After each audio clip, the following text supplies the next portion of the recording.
یو جان مننه کوم چې نن ماته دعوت راکړئ د پښتانه د ورځې ډې چې ده او زه پر دې دغه پښتانه پر دغه ورځ د لونګۍ په ورځ زه پر دا باندې دا وایم چې دا زموږ د پښتانه یو پهچان دی، یو غیرت دی چې موږ ته مشرانو پیدا کړی دی او په غیرت یې دا وطن خپل کړی دی او په دا غیرت باندې موږ ته دا وطن جوړ کړی دی او په دا شملو باندې او په توره باندې موږ ته دا وطن را ګټلی دی. زموږ پهچان د هغه لونګۍ ده، دا شمله ده. زه د اوس پیاوړي لیکوال په دغه سره دا وایم چې وروره دوی ډېر دغه محنت کړی دی او خواري یې کښلې ده. هر کال دوی دا ډې به راوایي او زه دوی ته د دې داد ورکوم ډېر داد ورکوم چې دوی ډېره خواري کاږي، محنت کوي. ته څه وایې حاجي نعمت لالا چې نوی کهول زموږ نوي ځوانان دغه دود خپل کړي که څنګه؟ زه دغه نوي نسل چې را روان نوجوانانو ته دا وایم چې دا د مغرب کلچر پرېږدئ، خدای ته وګورئ، دا د خپل پلارو د نیکه شملې د لنګوټې خیال وساتئ په پوه شوې او دا به انشاءالله پهچان یو په دغه به موږ ژوند تېروو. که دا شمله وه نو به موږ یو، که دا شمله نه وه بیا به پر موږ توره تیاره مغرب به پر موږ وسلطه وي. پښتون په دغه شمله او په خپله پښتو پیژندل کېږي لکه څنګه چې ما وړاندې په شعر کې وویل.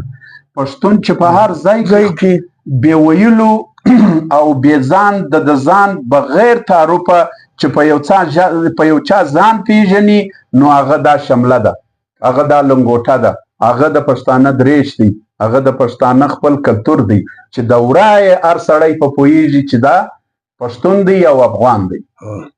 زه خبرې ساده خبرې ډېر تایید کوم. زه اوس تللی وم لاهور له د کانفرنس له تللی ختم نبوت له مګر ما دا لونګۍ تړلې شمله مې وه، دا په زرو انسانان کې به وروره ګرد به ما ته دی کتل.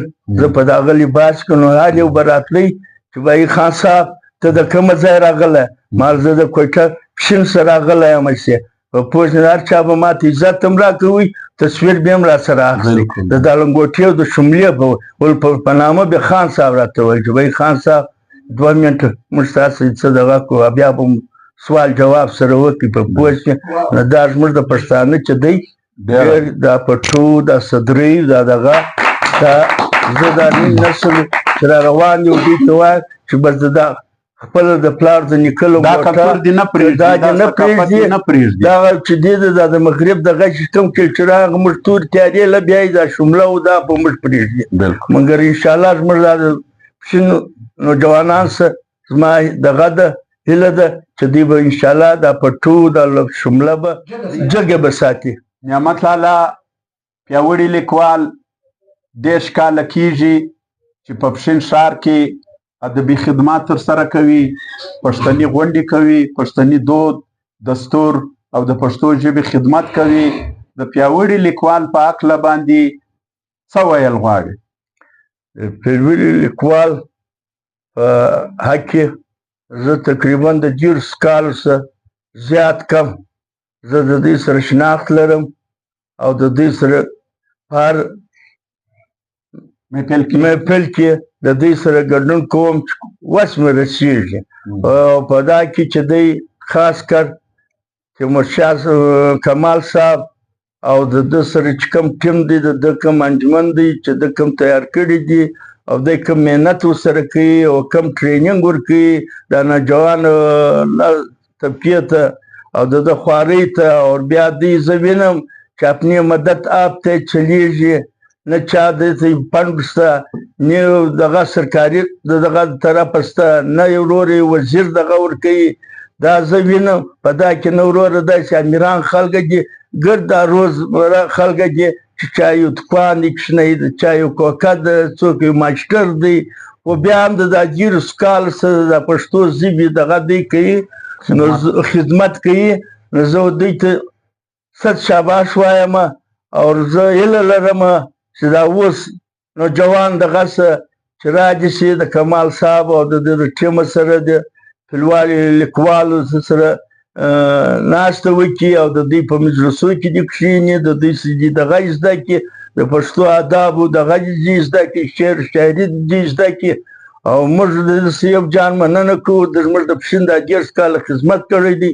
پر موږ دغه حق لري چې موږ وروره د خلکو خدمت یې وکړو، مدد یې وکړو، څه مالي نور څه دی ته دغه یو ښه ځای موږ سره په هر پروګرام کې ټول ښار ګډون وکړي. موږ زه په دې خدمت کې برخه را سره واخلئ. انشاءالله دا خدمت کې ستاسو سره پوره د پښین انجمن تاجران، د پښین ولس، موږ ستاسو سره په هره مرسته کې ورته ته تیار یو. او انشاءالله کوشش کوم زه د خپله دغه سره چې ستاسو ته وروره خپل یو ځای در جوړ کړو، ستاسو د شاعرانو یو ځای در پیدا کړو چې هغه ورته ته درکړو، او په دا کې ستاسو د نوي نسل ته وروره ټرینینګ ورکوئ، په پوه شه ته به اساني وي انشاءالله. زما دا کوشش دی. یو جان مننه نعمت لالا، یو جان مننه ستاسو د راتګ زموږ سره په دې غونډه کې د شرکت، یو جان مننه. ډېره مننه. کور مې ودان.